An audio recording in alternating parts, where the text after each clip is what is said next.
వచ్చాడంటే ఎలాగా, ముద్దుల మావయ్య వచ్చాడంటే. పార్టీ చూడం, కులం చూడం, మతం చూడం, ప్రాంతం చూడం, ఏ పార్టీ అని చూడం, రాజకీయం చెయ్యం. ఎన్ని కథలు చెప్పి చేసే పనులేంటా మీరందరూ? మీరు చెయ్యలేని హామీలు ఎందుకయ్యా చెప్తారు మీరు?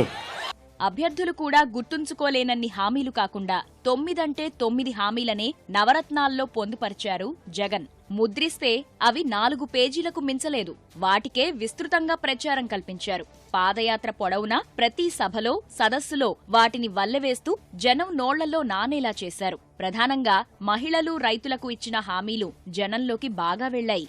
వైఎస్ఆర్ రైతు భరోసా పేరిట ప్రకటించిన ప్రతి రైతు కుటుంబానికి ఏడాదికి 12,500 రూపాయల వడ్డీ లేని పంట రుణాలు, ఉచిత బోర్ల హామీలు ఓట్ల పంట పండించాయి.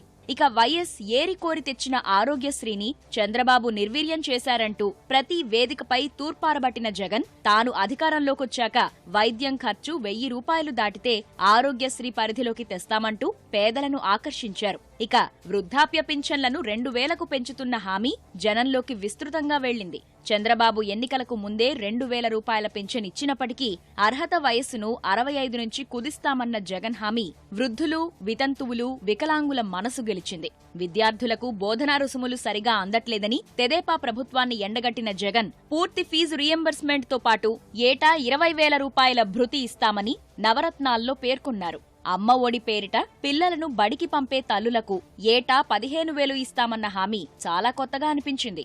వైకాపా మేనిఫెస్టో విడుదల చేసిన తర్వాత చంద్రబాబు కూడా మళ్లీ అధికారంలోకి వస్తే తాము ఈ తరహా పథకం అమలు చేస్తామని ప్రకటించడం విశేషం. ఇక తెదేపాకు ఆశలు కల్పించిన పసుపు కుంకుమ పథకానికి విరుగుడుగా డ్వాక్రా సంఘాల రుణాలను ఎన్నికల వరకు ఎంతుంటే అంత మాఫీ చేస్తానన్న జగన్ హామీ ఆడపడుచుల ఆదరణ చూరగొంది.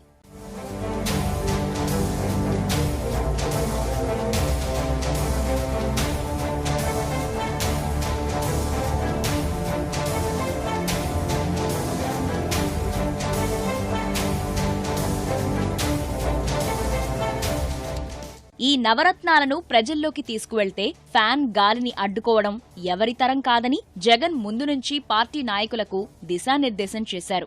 గడప గడపకు వైకాపా పేరుతో ప్రత్యేక డ్రైవ్ చేపట్టి ఇంటింటికి కరపత్రాలు పంచారు. వైకాపా అభ్యర్థులు కూడా ఎన్నికల ప్రచారంలో వాటినే సమ్మోహనాస్త్రాలుగా మలుచుకుని ఓటర్ల ఆదరణ చూరగొన్నారు.